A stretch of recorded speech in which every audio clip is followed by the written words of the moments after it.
Good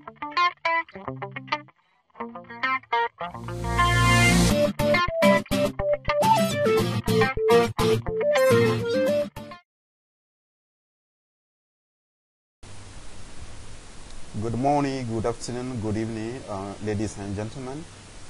My name is Emmanuel Ramdi. I'm going to teach solar thermal systems as part of the Renewable Energy Technology program. I will be assisted by a colleague in Ouagadougou. His name is Dr. Yao Azuma. So, as an introduction to this course, I must say that solar energy is at the beginning the source of all other forms of energy in the world. So ultimately, if you look at wind energy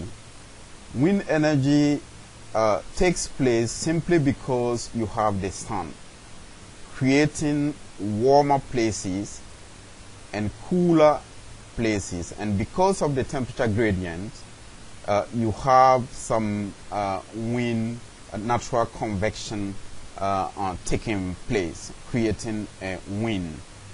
So likewise, if you take hydropower, you know that the water cycle is linked to the solar energy, to the sun. So in the same manner, if you take ocean energy takes place simply because you have the sun. Without sun, there is no ocean energy. So photochemical photosynthesis, organic matter, etc. are in existence simply because you have the sun. In the same way, we use the solar energy directly to create electricity by using solar panels.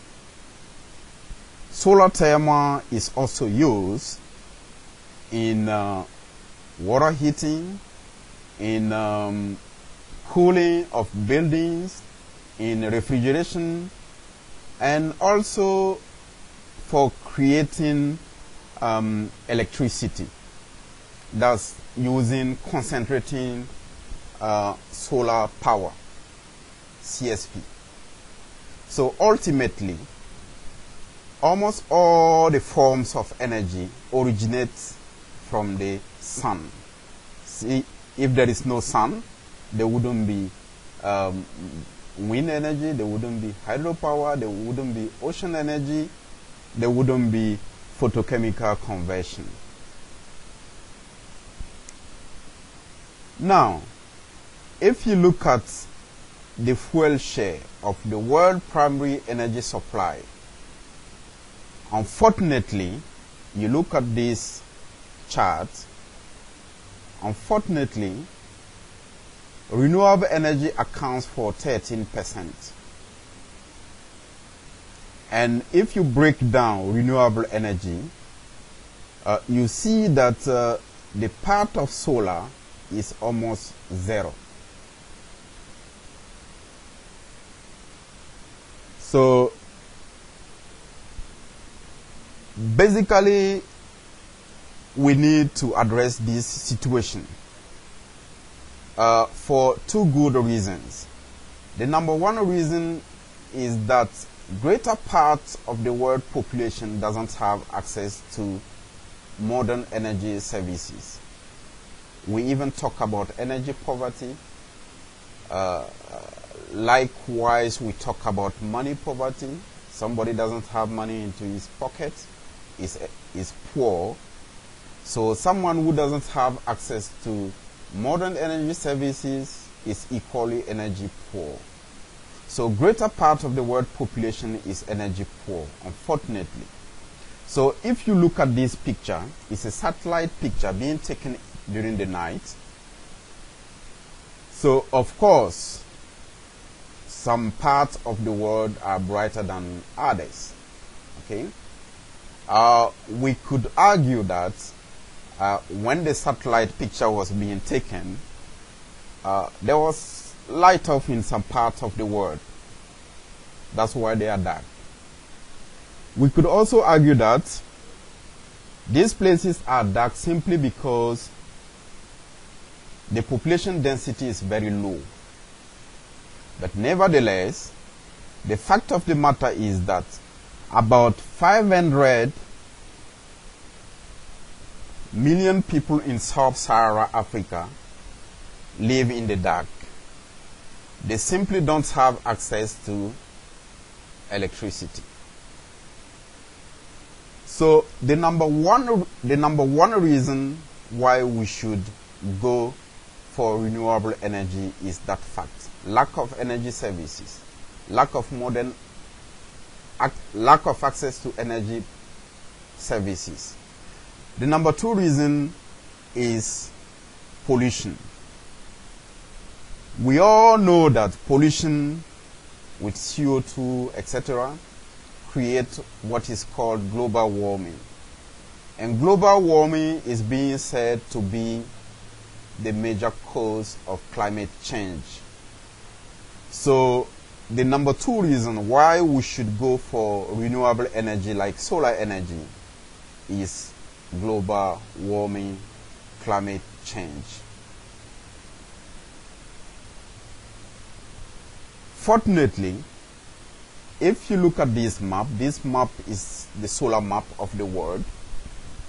Okay, it shows excellent zones and then non-suitable zones.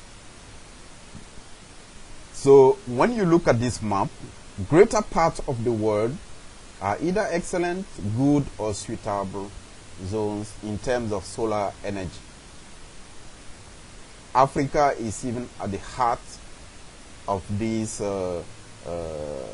in this map as being excellent, good, and suitable zones.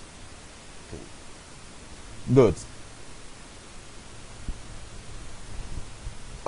Unfortunately, though we have good solar resources, the usage is till now is very low.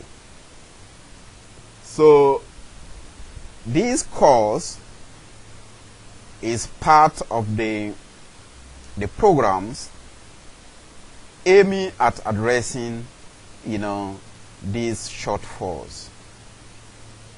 You and I are involved in this cause. I'm very happy for that.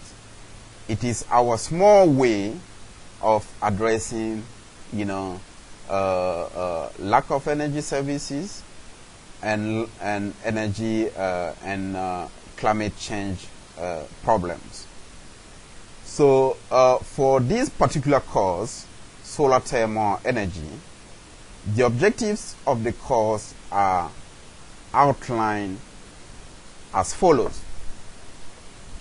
better knowledge of solar resource availability, better understanding of solar thermal engineering, the concept, component of solar radiation, Earth-sun geometry, etc.